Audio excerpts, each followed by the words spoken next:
Okay, let's analyze some old crusty rusty radios. And I mean old, like 30s. So, let's start off with the newest, which would be this right here. This is a Climax something from 1935. It's missing the case, unfortunately, but other than that, it seems to be in pretty good shape. You got the banana slicer there, it's all smooth. It's a TRF radio. I think, yeah, all of these are TRF radios. Yep, they're all TRF. It's got a little cardboard thing here. The speaker's pretty good. Big old school field coil speaker. You can see the big solid magnet thing. I think that's a field coil speaker. I might be wrong though. There's definitely enough wires going into it. This is an add-on right here. I don't know if maybe this is a ballast tube replacement, but it's going into a tube socket. I couldn't find a schematic for this, unfortunately, so we just got to go off the peepers. Old resistor. Looks like one of those variable things where you can slide it up and down. Very cool. Coming around to the back, you can see we have new capacitors in there. I didn't work on this one. This is somebody else's doing.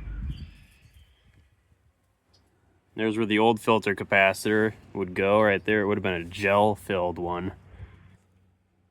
Can't really tell who made the speaker, but their name is on there. Our tube count here is a 25 Z5, a 43, a 6C6, and a 6D6. See, there is our external antenna connection down there. This is long wire antenna era, so you just need a long piece of wire. And somebody has redone this one. Looks like they wrote the tube count on the bottom. And there's that. Oh, that's the coil. Where's the resistor? The resistor's up here. The weird resistor thing. And it looks like that was a tube at one point in time. Have we really found 90-year-old rubber wire? Is that what that is? And it's not cracked and broken? It's pretty impressive. This thing's 90 years old this year. This is a 1935. That's impressive. There's no number listed under here for the tube type, which is unfortunate. I would have liked to know what that one is up there. All I know about this thing is that it was made by Climax in 1935. Or thereabout. Well, let's just kind of do it. Antenna connected. Wattage meter.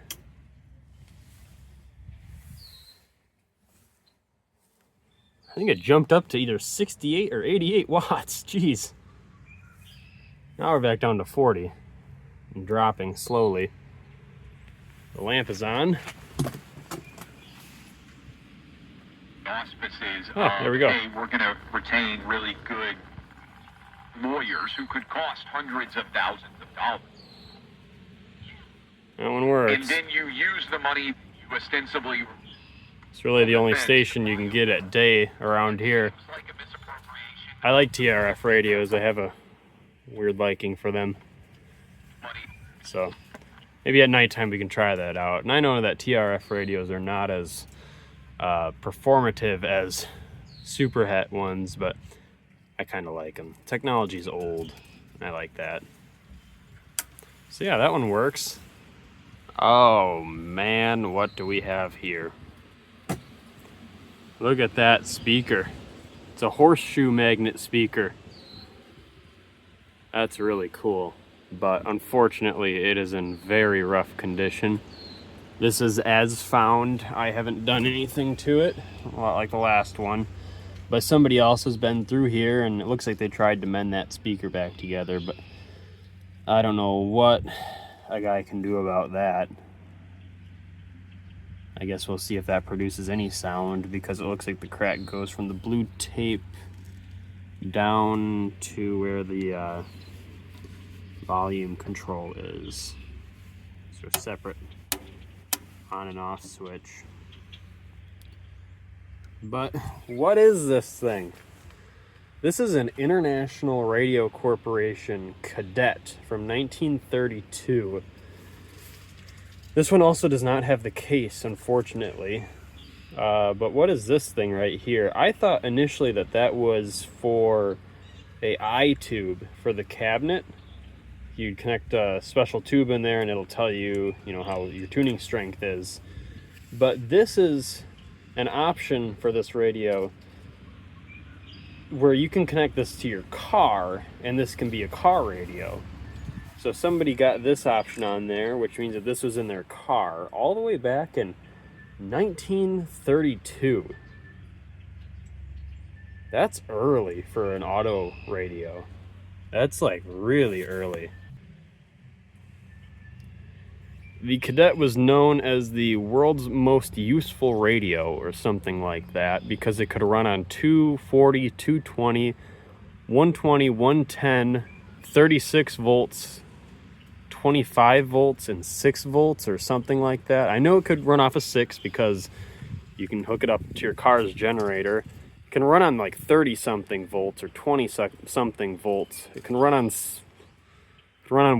at least 110, 120, and then 220, 240. I don't know how it does it or if it just doesn't care, but you basically just give the thing voltage and it works, some way or another. I guess you could also get a car battery and run it off of that if you lived out on the farm, because this was also advertised as being farm ready. You could bring this out. It's got a bunch of international brand tubes, and people didn't drive their cars as much as they used to back then, so I guess that makes sense for it being a car radio. This one's pretty rough though. There's a lot of rust on it. This is your antenna wire, and it's been upgraded.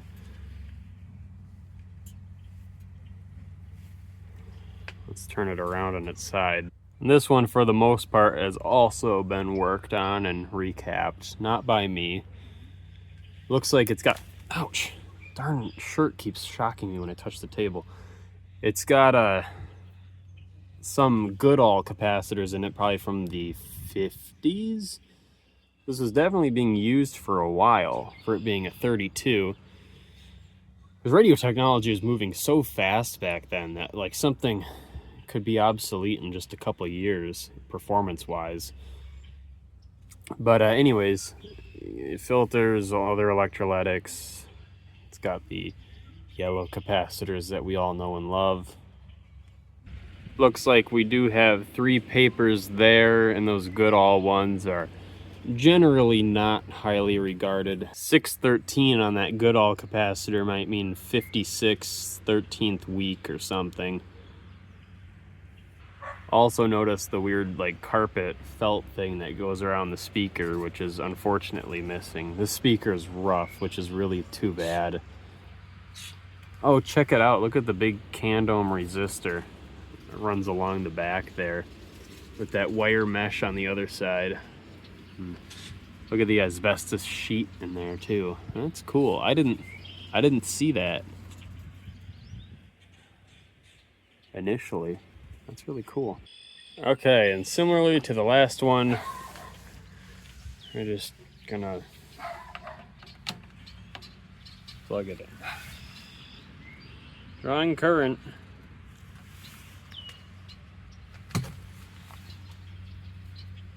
What are the chances that the speaker makes noise? I say moderate.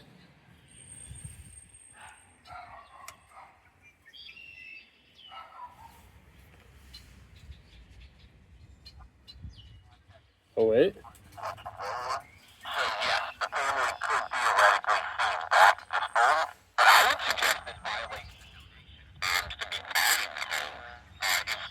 The radio works. The speaker just doesn't. There we go. That's almost listenable.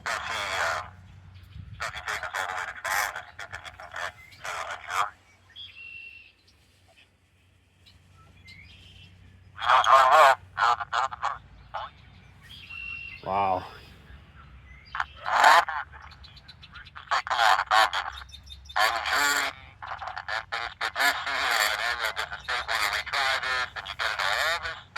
You can tell what they're saying. Looks like they're gearing up for that. And I just, the message that this would send the country is favorable in all counts. You can certainly tell what they're saying with that speaker, but it's rough. Rough at best. That's a bummer. I wonder if this is fixable.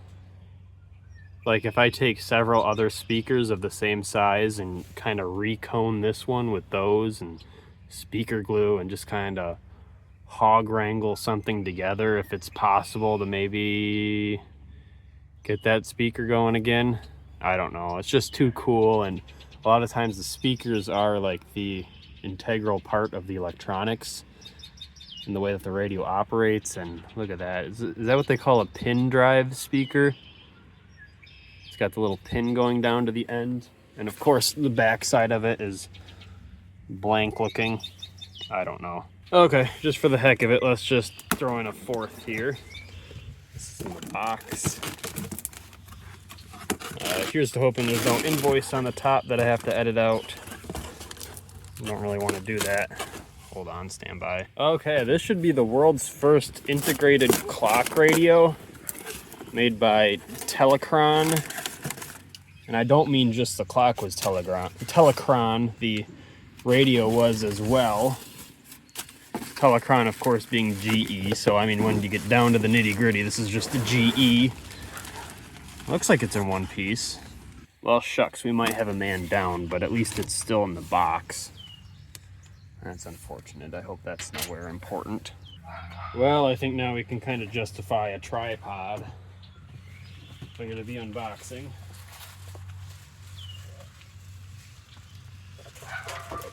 Do we have a... Oh, looks like maybe right there. Oh, there's like another identical piece missing on the other side. I don't see that. That's okay. This was moderately sight unseen. It's like those ambulances. I love ambulances.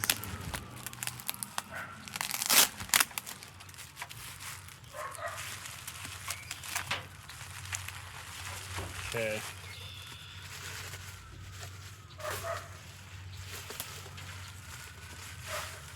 No, that's not a price tag, by the way. I don't know what that is. Nobody in their right mind would pay $77 for one of these. Ooh, they're coming this way. Maybe they know what's about to happen when this thing gets plugged in. But yes, anyway, it is a 1946 to 48 Telecron Musalarm. First integrated clock radio. Of course, Telecron being GE, like I said. There's... Whoa. Yeah, there goes the ambulance. It's behind me. Model number worn off. Somebody tried to save this at one point in time, but oh well. There was a little graph I found of how many of these were made in 46, 47, and 48. I think production ran from mid 46 to like January or February 48. So this is probably a 47 or 46. This is, of course, your alarm set knob. Doesn't feel like that makes very good contact. This is kind of a fixer-upper. But you have volume and your channels. There's a dead spot right at where it was, so it hasn't been moved in a while. It's a rough one. The missing section definitely came from right here. So that looks like it'll be easy enough to glue together. It's unfortunate, but if you're gonna get one of these things shipped, especially a Bakelite one, it's gonna happen. So, what I can tell you off the bat from my pretty minimal research is that this uses a slug-tuned tuner for the AM, which is unusual. Usually you see that in early FM stuff, slug-tuned FM. Slug-tuned AM is not as common, so that'll be neat. Why don't I just see if the clock moves at all? It does rotate manually. That's a good sign. That alarm set thing felt like it was just not engaging, so hopefully that's just a matter of enough WD-40 and forcing, but I mean, who knows?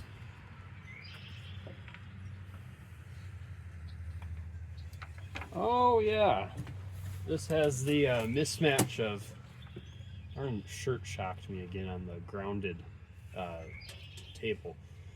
This has the mismatched tube types. You have 3 octals and a mini tube. And at least the mini tube is a GE tube still. CR50L6. That's a GE tube with a lot of crusties on it. Okay, I'm just going to work on getting the actual chassis out here before I disassemble it even further. Oh, but first I'll show you the tuning thing. See that? Moves that core in and out of the tube down there. That's slug tuned, and it's doing the same thing on this end, but in reverse. Isn't that cool? Look at this, in classic GE fashion, they just have nubs instead of wheels. Because people love repairing dial cords, right? So let's just wear them out as quick as possible. For best performance, always use GE electronic radio tubes. So there's your sure sign that this is a GE. And check out this long wire antenna that came with it. All the way over to here. This is a TRF, I think. I don't see an IF can, and I think slug tune generally means TRF. It's kind of neat. Just a big old long wire antenna, just like the other 3 that we're looking at in this video. I still haven't gotten to that Philco. Okay, I got the radio unscrewed. Check out that paper filter capacitor. That thing's just waiting to make a 60 cycle hum. It's excited. Either that or it's gonna explode. Pick your poison. The wire's catching for the clock. I don't want anything to do with the clock because old clocks have radium in them. I don't want to deal with that. Ooh, look at that. Looks like the paper bugs were in there. Not necessarily going after the speaker, but going after the center thing. And dust, of course, coming in through the speaker grill. Surround is all right. It's just a standard cardboard surround, nothing special. This is really dusty down here for some reason. Turning it over, we see probably one of the more confusing dial cords to be made, and it looks like that the reason why it has that weird notch at around 1300 kilocycles is because there's a notch in the cloth cord. So that's kind of cool. But at least it's not like an actual dent in like a rubber wheel or whatever. I'll take that. That's okay. We got an RCA tube here, so that's definitely a replacement. That one GE 50L6, which I think is original, looks like it had a lot of hours on it. Got a tongue sole right there. Oh, look at that. 48th week of 46 on that tube, so this is a 1946. And that is an original tube, because by 56 there was a different design on the actual tube itself, so that's definitely a 46. Looks like 1, 2, 3, 4, 5 wax paper capacitors, some domino ones, but those are generally all right. And then of course our filter, which is 2 section, maybe 3 section actually.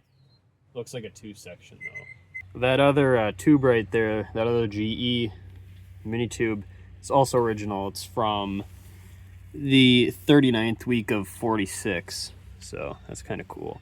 Look at the little GE logo stamped into the speaker transformer. That's cool. I've never seen that before, and I've worked on GEs of this era.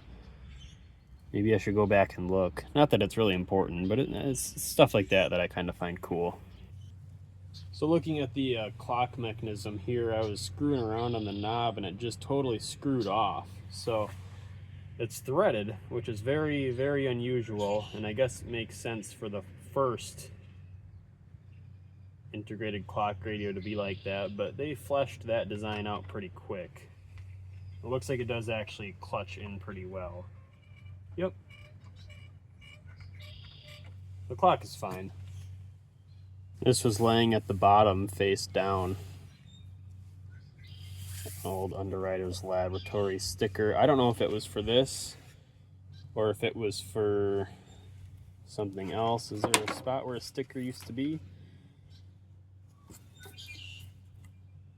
I don't see one, so maybe it was for something else. I think the thing is pretty original, actually, under the chassis. I mean, aside from those 2 tubes that have been replaced, 2 out of the 4, it's even got the washers around the screws for the radio, and it only uses 2 screws, so they're all there. That's nice. I like that. Okay, 1948 Telecron Muse Alarm test. Take 1.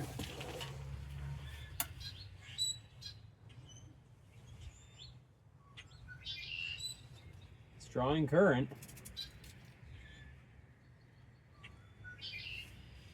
About the right amount of current too. Clock doesn't seem happy.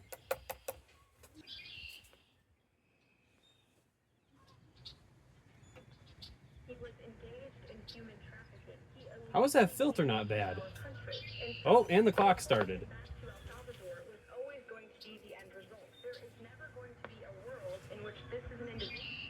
Live a peaceful life in Maryland because he is a foreign terrorist and an MS-13 gang member. Not only have we confirmed that, office can get it. It gets 2 stations, which means that it's a good performer. If it can get 2 of them in the daytime, I know that 2 stations is getting 2.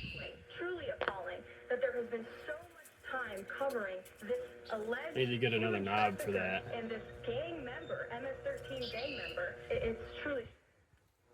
I think what this represents is a flailing attempt to find some. The clock is pretty loud, but it seems to be moderately accurate. Control. Trump is making you pay more for eggs. Well, wholesale egg prices fall into that category.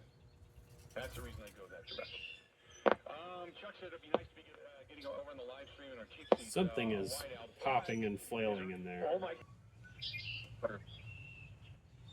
Has faded. It surprisingly works though. I was totally expecting that old filter. I turned it off now. I was totally expecting that old filter to just 60 cycle hum. Bang. But nope. It works. Works better than a lot of things newer than it. Well, let's turn back the clock a little bit with this. This is a 1930, as in 1930, Philco flat face Model 20. There is, of course, the more fancy looking Model 20, which is what all those replica radios are supposed to look like. The ones from like the 60s and 70s. They're supposed to replicate this and the Model 91. This one's a Model 20 though. This is the early one. We got off and on, volume, and tuning. And amazingly, that tuning cord is still good. I mean, it could be better, but it also could be much, much worse. Speaking of could be better, the front of this thing is pretty rough. It could definitely be in better condition, but I'm just gonna be gentle with it. Notice how the veneer is kind of splitting away from the wood design, like the veneer is shrinking almost. Of course, we have a chunk missing there. I almost said that it's all there, even though it's kind of rough, but it's actually not all there. Well, speaking of all there though, we do have all of our tubes populated. There's our sticker, it's all there. Philco radio Model 20 from 1930. Power cord is original, or at least looks like it is from the 1930s. Talking Heads Special Edition, Burning Down the House, 40 2nd anniversary. We got our tubes there. This is a TRF radio. These are not IF cans, these are just coils in the cans. There's our light bulb. That has a lot of hours on it. Look at how black it is. 75 watts. That's a behemoth for an AM radio. Got an old Raytheon there, a Kenrad, National Union. These are our 2 audio outputs right here. These are both type 71A. Those drive the big speaker up there, which look at that thing. Big pancake speaker. That thing weighs a ton.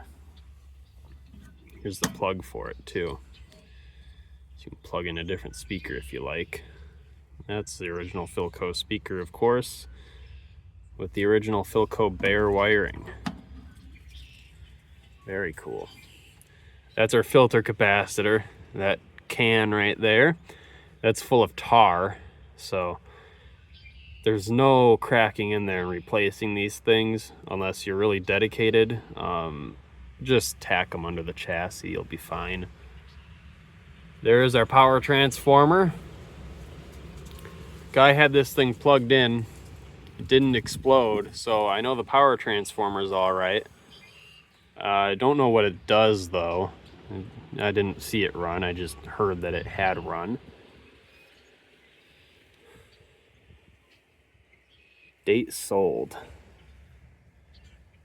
3/5. Oh, there is a year on there.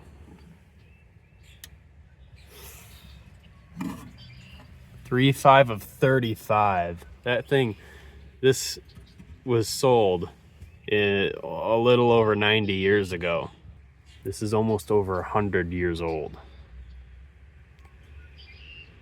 Gosh, that's impressive. And for what from what I can tell, under here is original. You know, it's had tubes replaced, but it looks like it's all there under here. I mean, you would think that if this was being used for a long time, they would have replaced the power cord, and sure enough, didn't. Hear it crack. I love ASMR. ASMR, my favorite. I don't understand ASMR. So keeping with the theme of being intelligent, we're just gonna plug this thing in and cross our fingers. Even with the 95-year-old power cord. Doesn't look like it's bare. It's just that the outer shield is a little bit frayed. Make sure that's on. Make sure volume is moderately up. All right, take one. Here goes nothing. Yeah, we're drawing watts. Got audio.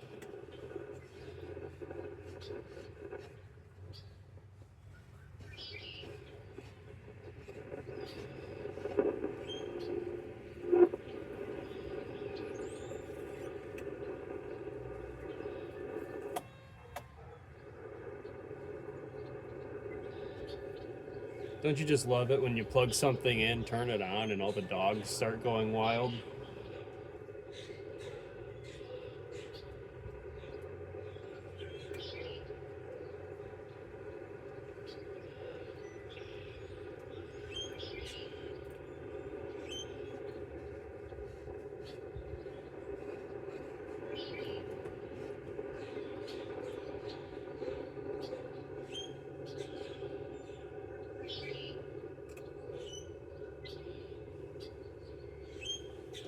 Drawing 68 watts, that seems normal enough. It's supposed to draw 75, and it's got 95-year-old components that are drifted around. Doesn't pick up anything though. But hey, it turns on and it makes noise, so the speaker's good. Turns on, so nothing is probably, completely just gone and mauled and missing parts. I think we've got a good candidate here for something that'll end up working. I'm just going to tack on to the end here that, you know, I call this, that one down there, the it's and this is, you know, this is true. It's the world's first, you know, actual clock radio. Well, I mean, Shango 66 did a video on a very similar radio to this one here, in age at least. I think his was a 32, and it had a clock on it, and radios with clocks were a thing. But a clock radio in the sense of that one down there and how we know them today started with that Muse alarm from 1946. Well, this was a fun video to film, testing out some old radios. Got to unbox something as a little surprise. That only happened about, you know, well into the video. I even knew that that was on the doorstep. Got to see some cool early stuff.